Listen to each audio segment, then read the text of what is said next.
My name is Linda Kroll, and I'm so glad you're joining me. So whether you're here for your own practice because you help individuals who are going through divorce and couples, or because of your own relationship, or like in my case, I was both. I was a therapist going through my own divorce and separation. So I learned a lot that I'd like to share with you. I want to talk from my heart to your heart because I'd love to see how it can help you either heal during your own relationship transition or give you the tools that I've used for over 35 years as an IFS therapist, mediator, attorney, teacher of meditation, yoga, and Ayurveda. I've blended my therapy, my mediation, law, and spiritual coaching into a process that I call compassionate mediation. And having gone through my own divorce and separation and ambivalence for many years before I got to either one of those, I realized that healing along the way is very important because it takes people sometimes 2 to 10 years to vacillate. Do I want to stay? Do I want to go? Do I have to settle? Do I have to get divorced? And they stay stuck and they procrastinate making a decision. And maybe they go to therapy for years to work on the same issues. But often what they're doing is complaining about their partner instead of taking a look at what changes they need to make internally to change their relationship.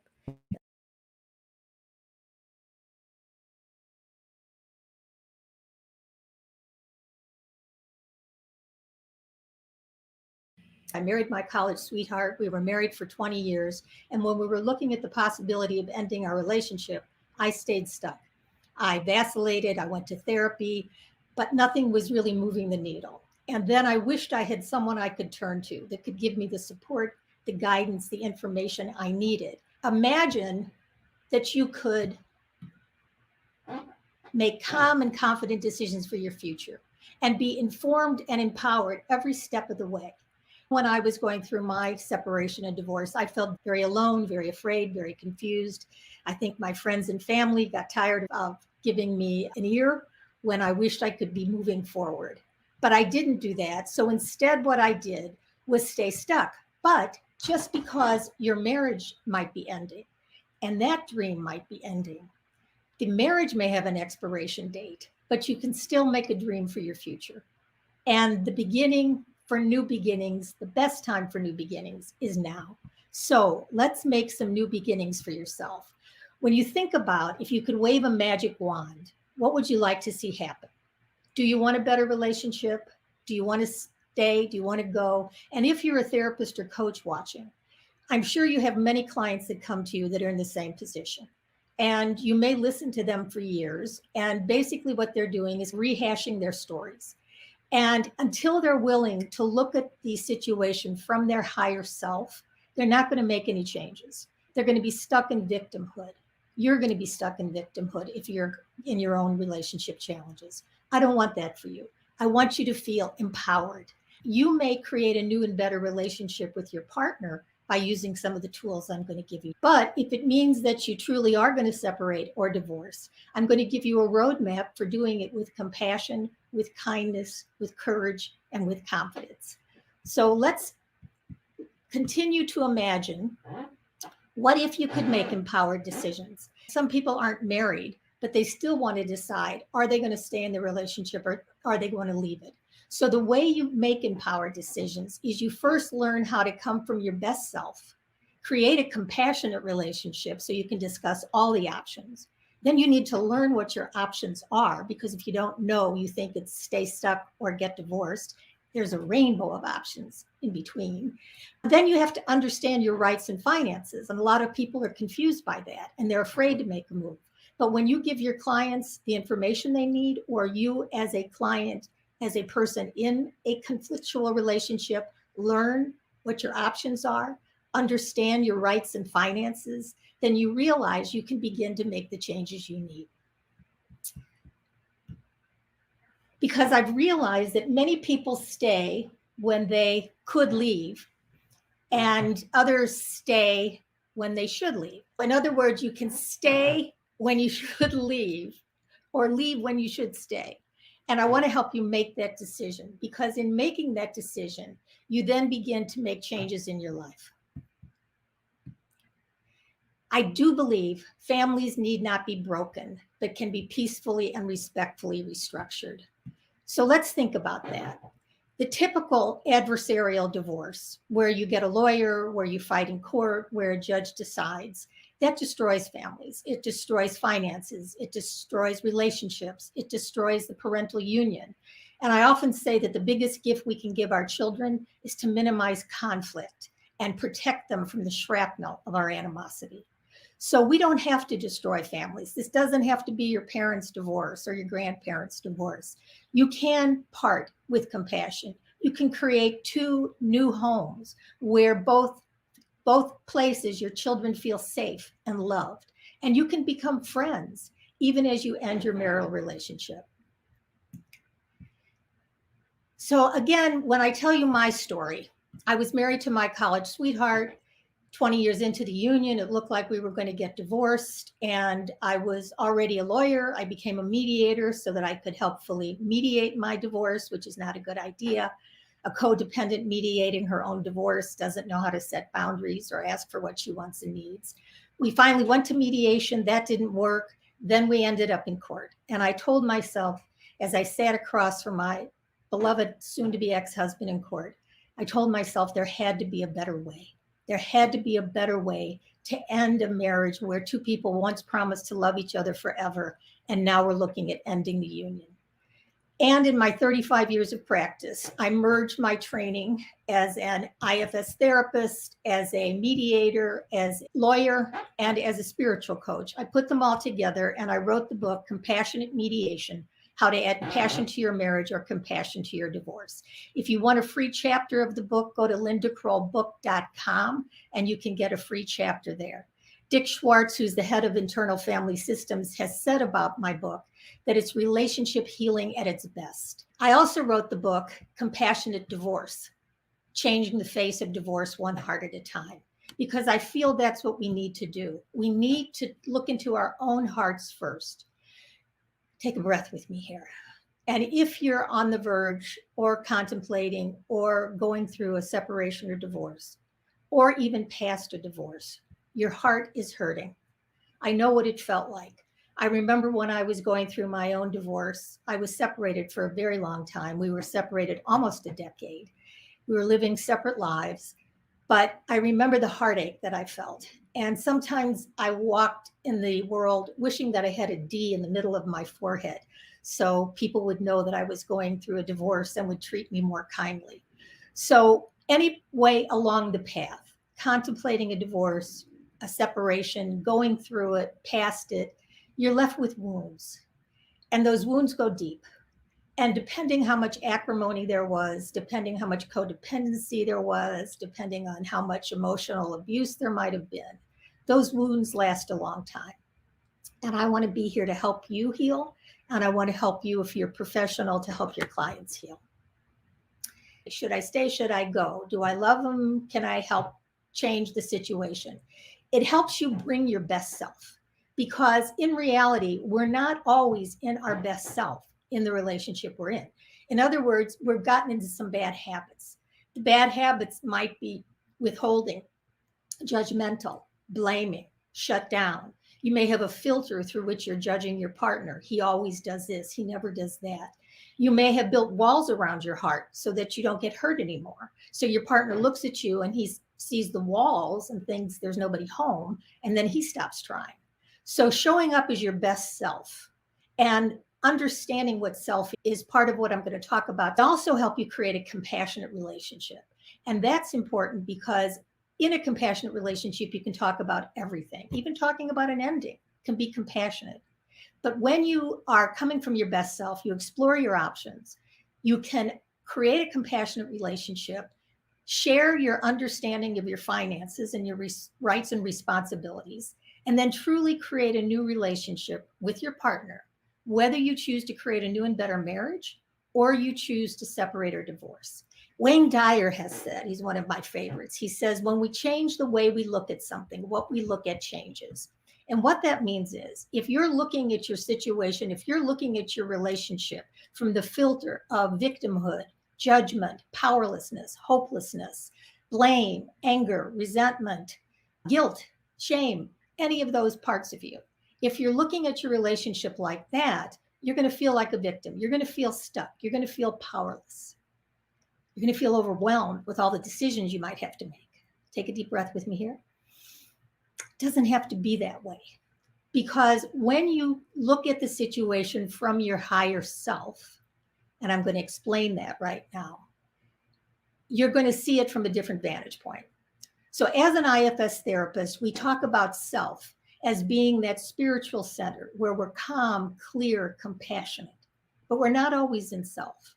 We're in parts that we exile and push aside, parts that we manage with, parts that we get extreme with. So what I want to show you is how to be your best self, because when you become your best self in your relationship, you change the relationship. So if you do your own work first, practice your own self-care, love your parts, understand your family of origin and how it affected you, do the work inside you that you need to do first, or help your clients do this first. Then you make decisions from your highest and best self. It's not the other way around. A lot of people think, let me just get divorced and then I'll be better.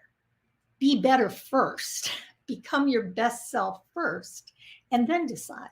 Because when you bring your best self back to your current relationship, and you're no longer walled, defensive, reacting, judging, but blaming, but you're really coming from a calm, clear, compassionate place where you can use I messages to speak about your hurt, your sadness, your fear, then what you can do is be able to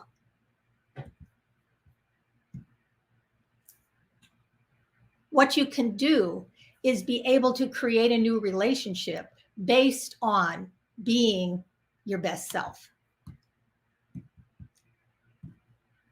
So when you're in self, in IFS terms, you're calm, clear, compassionate, curious, confident, courageous, connected, and I added grateful. Bring any of that back to your relationship now. Help your clients get to their best self and see what happens when they do that. But we're not always in self. We're in parts. And the parts that we're in affect how we change our relationship. For instance, if you have a part that's angry and resentful and you're talking to your partner with anger and resentment and judgment and blame, they can't hear you. But if you talk about your I messages, I feel sad and hurt, it makes a difference. So sometimes we exile the parts of us that are sad or scared or hurt or vulnerable. Some of us exile our anger too. But this is the ultimate. What about me? Who's going to love and care for me the way I need? And then we go out in the world and we manage. Some of us manage by being nice, pleasing, caretaking. Some of us blame, judge, get angry. But this is what I call the pseudo self, where we're trying to look like we're quote in self, but we're feeling a lot of those feelings underneath. And then what we do is get extreme. We get addicted to things. We may have an affair. We may get revengeful or rageful or depressed or put up walls. Or we may go hire an attorney and say, get me divorced. Take a deep breath. It does not have to be that way. You don't have to hide your feelings and pretend everything's okay. It's okay if you're grumpy sometimes. We all get grumpy sometimes, but inside, we are still yearning for connection, to be close. And your clients are yearning, and teaching them the miracle of empathy and how to talk about their feelings to their client, to their partner, is so important. I want you to believe in yourself, because you can rewrite your story as you focus on yourself and not be afraid to ask for what you want and need. And we'll talk about the 5 steps to get what you want and need. Everything you want is waiting for you, but it's better together. If you find the support to encourage you to get clear, to move forward, to begin to be your best self, to let go of your limiting beliefs and judgments, to unburden the pain from your past, to relate from your heart, and then ask for what you want and need in a way that your partner can hear you and not shut you out. And it could lead to a new and better relationship. It could lead to a more peaceful and respectful separation or divorce. And if you're past your divorce, it could lead to a new relationship with your former husband that allows you to feel safer when you're with him, that allows you to go to family events and not be reactive as you might have been in the past. You don't have to feel alone.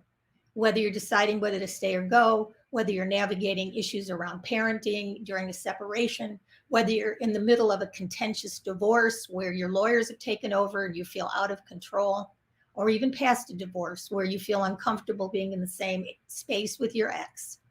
You heal and transform your life moving forward. And it will also help you create a compassionate relationship. Because first of all, you have to be compassionate with yourself. Being compassionate with yourself is vital. And I find that many times the biggest problems people have is that they're not compassionate with themselves because they can't forgive themselves for the decisions they've made or not made. In other words, there's a lot of my clients who have been mad at themselves for staying for years, for being codependent in what felt like a narcissistic, abusive situation. I tell them they did the best they knew how to do according to the level of awareness at the time. So take a deep breath with me here, and whether you're helping your clients realize this or you need to realize it now, put your hand on your heart and tell yourself, I did the best I can according to the level of awareness that I had. And now I can do better.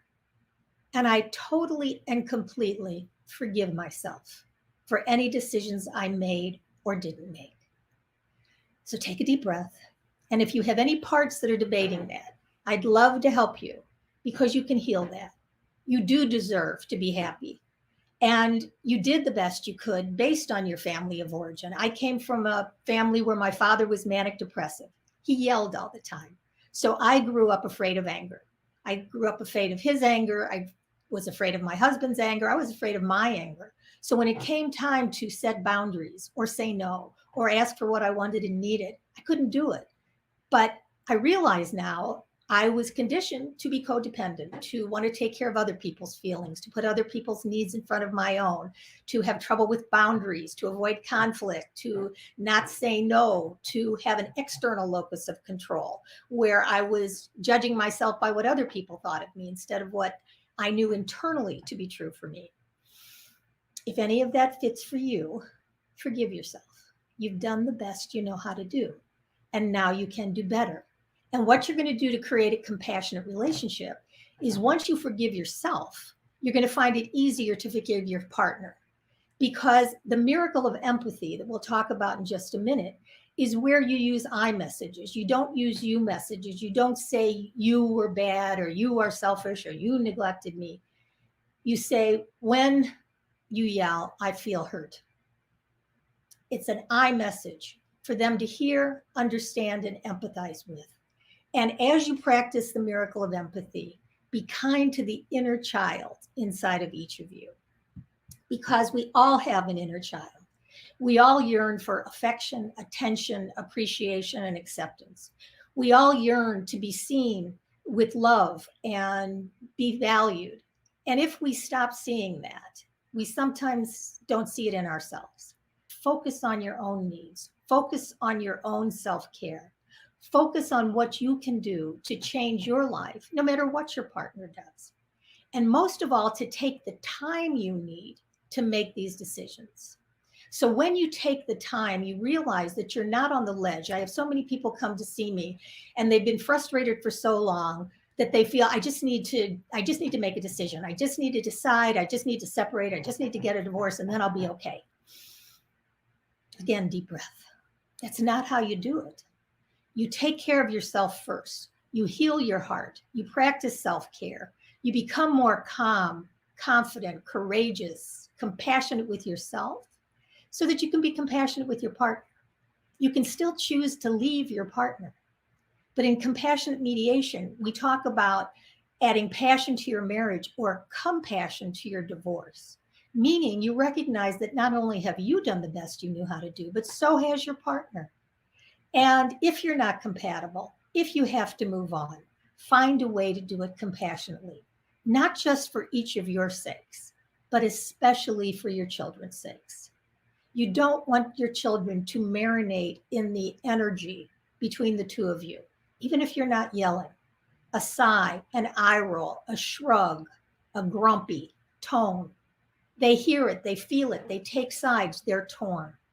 Finding a way to compassionately create a new relationship is what you need to do, what you can help your clients to, and what I help you do in WEDS. So also what you do, you want to explore all of your options. And the reason I say that is because there are so many options you can take a look at. And most people don't know what they are. They think I have to stay stuck where I am, or I have to get divorced. Not true.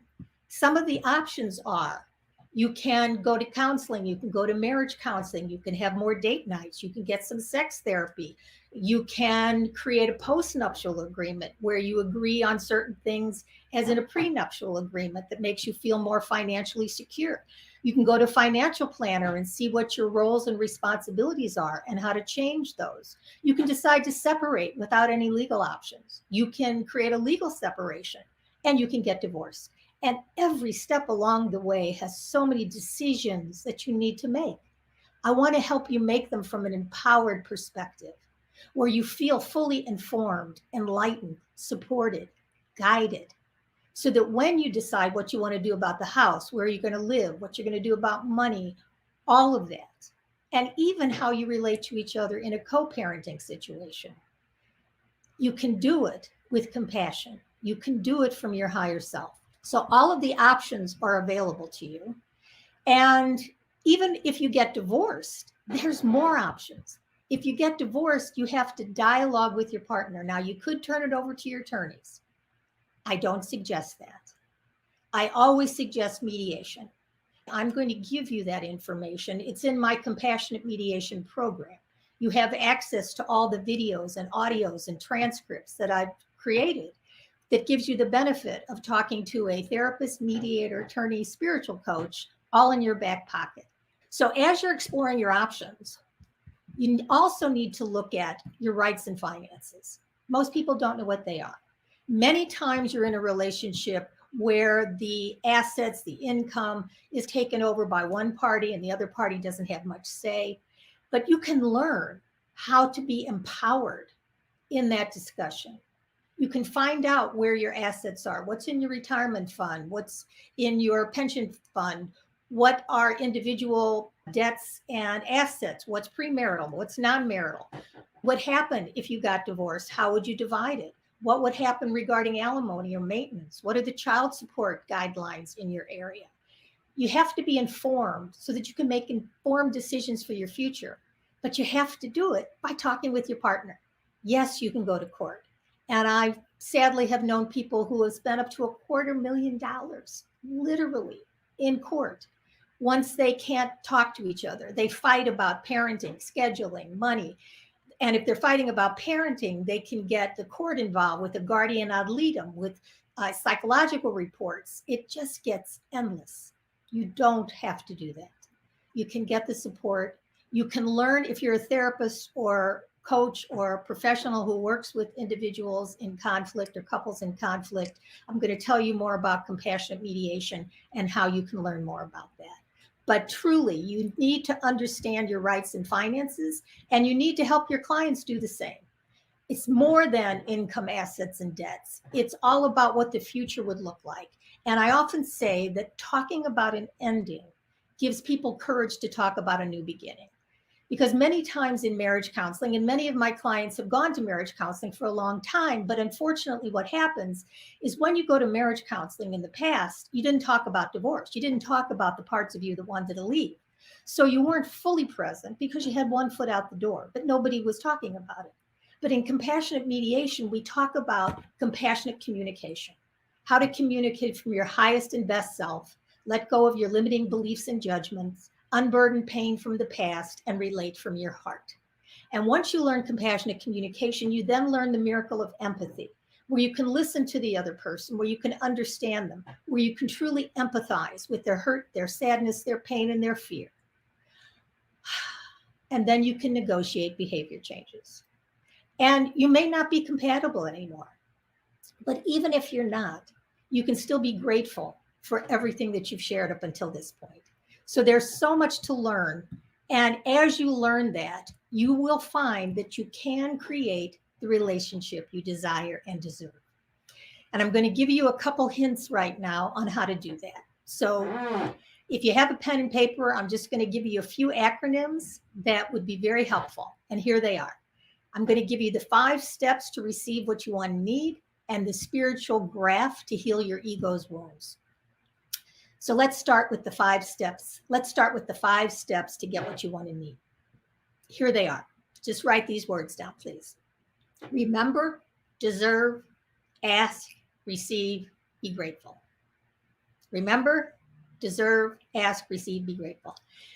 And what that means is remember what it is you want and need. Oftentimes when people come to me, they're so focused on what they don't want anymore. They don't want the deception, the lies, the anger, they don't want what they don't want. But it's time to shift your vision. Remember what you do want. Friendship, passion, intimacy, safety, honesty, fun, love. Think about what you do want. And then part 2 is know that you deserve it. And sadly, that is where many people get stuck. Because whether they have wounds from their family of origin, prior relationships, or even in the current relationships, they've lost confidence in themselves. They've lost the ability to realize they are a divine being worthy of love. And if you don't know you deserve it, then when you ask for it, it becomes a whine or a nag or an ultimatum. It doesn't have to be that. When you remember what you want, when you know you deserve it, then your ask becomes a request. You tell your husband, I want to communicate better. I want to feel safe with you. I want to renegotiate our roles. I want to become a partner in the finances. I want to share more of the parenting. Then when you ask it, be willing to receive it. Even if it's not 100%, be willing to receive whatever he's willing to do. And 5, be grateful so that you can get more of it. So once you remember what you want, know you deserve it, learn how to ask for it, receive it graciously, and be grateful. You're going to get more of it. So those are the 5 steps. Okay, deep breath with me here. I'm going to talk for a moment about the spiritual graft. And if you're a professional who works with individuals or couples, offer this to them as well. I've learned in my many years of practice that most of the suffering we feel is because of our ego's wounds, the parts of us that have expectations. And someone once said that expectations are premeditated resentments. Good quote, not mine, but expectations are premeditated resentments. So when we have expectations and judgments and the way people should treat us and the need to be in control, when our ego tries to take over, we run into roadblocks, and then we get upset, and then we get disappointment, and then we get hurt, and then we get angry. I found that if we take a spiritual graft, G-R-A-F-T, and apply that to your ego's wounds. So think about this either in your own relationship, think about it if you can offer it to your clients. Here's the graft. G is for gratitude, R-A, radical acceptance, F, forgiveness, T, trust. So what that means, look at your current situation, whatever you're feeling now, the ambivalence, the hurt, the certainty, the anger, the fear, and go to gratitude. Gratitude, if you have children, gratitude for your children, gratitude for your home, gratitude for your friends, extended family, gratitude for whatever it is that you stayed for, that you've been happy with. Lean into that instead of the negative. R-A, radical acceptance. What that means is, it is what it is. You don't have to fight about it. You don't have to try to change him. You can change yourself, but you radically accept the situation as it is. And it takes the charge off. It takes the anger, the resentment, the energy that you might be putting out. So radically accept what is, and then add forgiveness. Remember I talked to you earlier about forgiveness. Forgive yourself. Forgive your partner. You've both done the best you know how to do. And then trust. Trust in your higher self. Trust in God if you believe in God. Trust in the universe. Trust in your therapist. Trust in me. Trust in a process that will lead you to wherever you are going to be led next, which will be your highest good if you're taking inspired action steps from your highest and best self. And that's what I want to help you do. I want to help you go from heartache to hope, to healing and happiness. If you go to lindakroll.com roadmap, if you're a therapist or coach or professional, you're going to get the roadmap of my whole compassionate mediation process. And I have continuing education courses for you that we can talk about that are evergreen and available. So just a brief reminder of compassionate mediation. It helps individuals and couples have emotional and spiritual healing along with legal and financial information and support. So you can restructure your current relationship. So even if you thought about a divorce, even if you're separated, even if you are divorced, you could create a new relationship with your partner and move through your life with a new relationship. Or you can separate under the best possible conditions for all concerned. And if you want a chapter of the book, go to lindakrollbook.com for a free chapter which explains a lot of what we've been talking about today. In compassionate mediation, in my certification training, we talk about all the issues, emotional, spiritual, physical, legal, financial, that you're going to have to make decisions about. So having you make empowered decisions, ones that you feel fully connected to, fully supported by, that's what I want to help you do. And the happiness is your goal. There is hope ahead. You will have someone on your journey.